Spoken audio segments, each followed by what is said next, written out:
We were cheated out of the talent of these great men. We were cheated. We don't have the articles, the photographs. A lot of newspapers didn't even print their names, but it is a critical part of boxing history. In a time when white world champions refused to fight black boxers, a title was established to battle segregation and bring prestige to fighters who may have otherwise faded into obscurity. The title was the Colored World Heavyweight Championship, and one of the men honored with holding that championship was Bob Armstrong.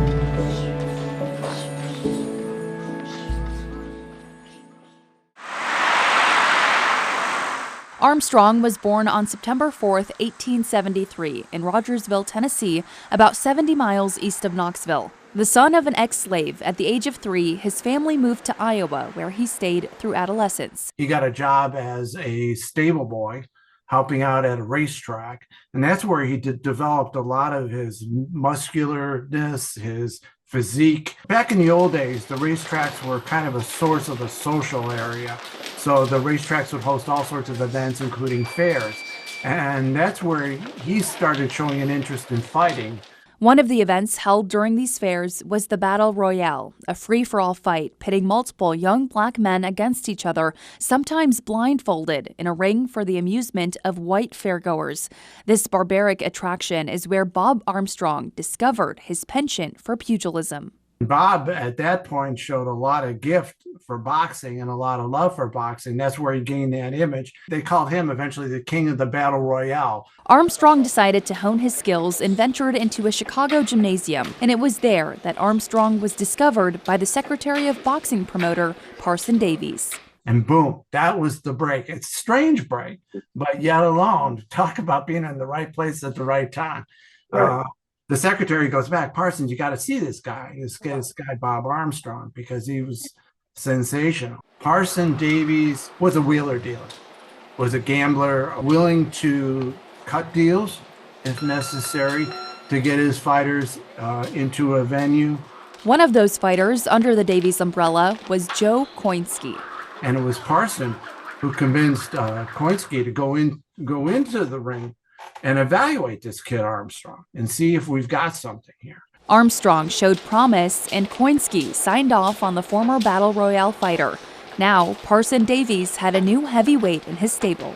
Davies was always looking for his pot of gold at the end of the rainbow. And so he's thinking that, is Armstrong maybe the next pot of gold? I don't know. Parson's pot of gold at the time was Peter Jackson. Peter Jackson was a forefather of so many great boxers. Jackson was a former Australian heavyweight champion, and on August 24, 1888, he defeated George Godfrey to become the colored world heavyweight champion. It was there to combat racial oppression, and it was a leverage mechanism used to counter drawing the color line. It never really had a formal structure. It wasn't like, we know the organizations now like the WBO and the IBF and all that.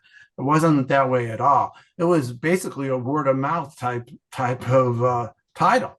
I mean, if you could claim it and back it up, then it was yours basically. And as it gradually evolved, it started to get more legitimacy to it. And when Peter Jackson got it, people started to notice because of not only the way Jackson was a gifted fighter, but the way he handled himself. Records show that Peter Jackson held the World Colored Heavyweight Championship until 1896, when he vacated the title to pursue an acting career.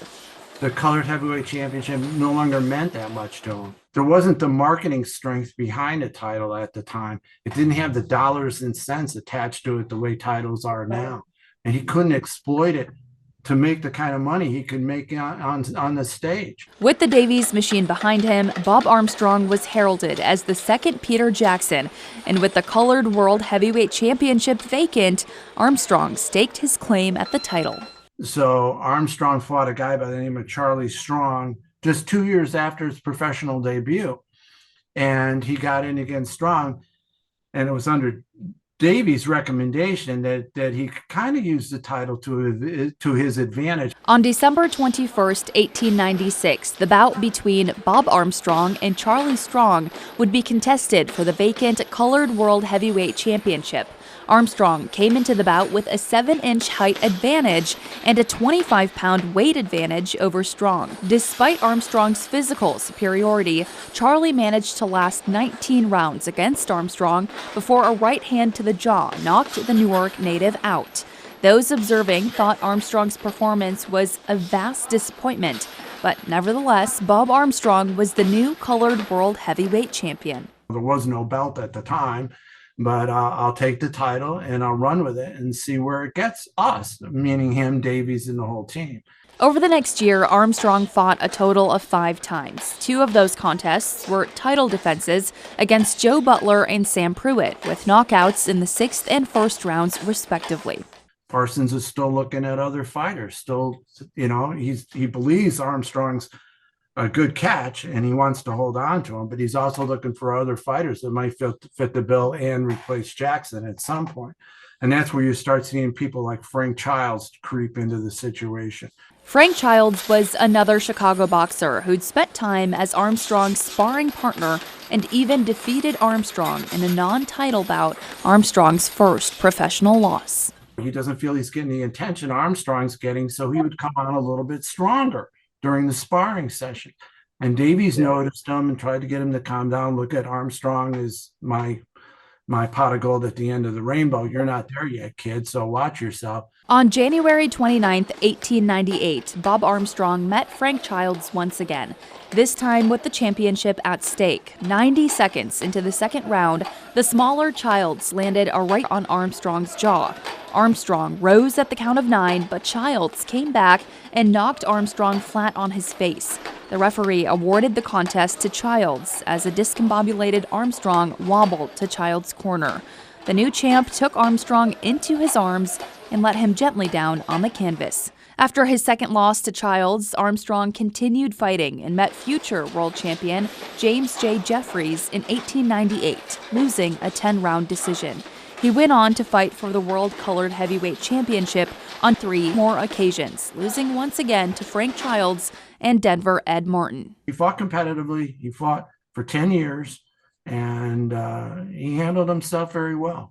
Bob Armstrong's final bout was on December 26, 1904, in a losing effort to Walter Johnson. He finished his career with a record of 18 wins, 11 losses, 7 draws, and 1 no contest.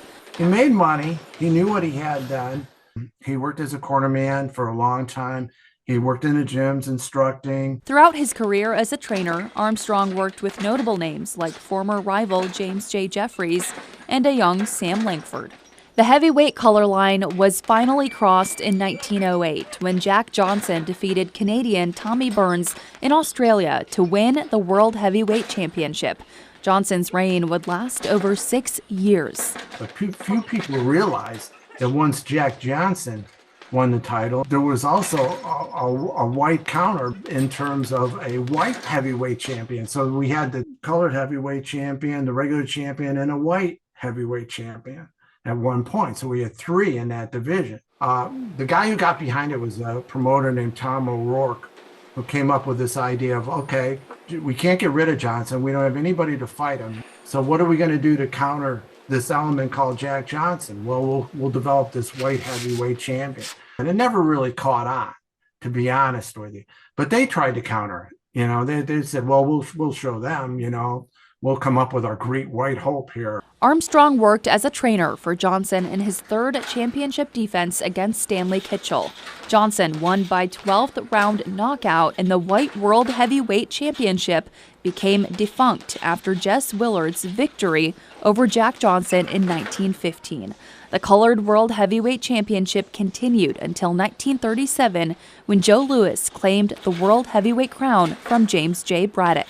Unfortunately, Bob Armstrong didn't live long enough to see the color line completely erased from boxing. On July 6, 1933, Bob Armstrong died after a year-long bout with tuberculosis in the charity ward of Oak Forest Infirmary in Chicago. His money gone, Armstrong was buried in the Cook County Cemetery, Pottersfield in Chicago, in an unmarked grave. Segregation hurt boxing.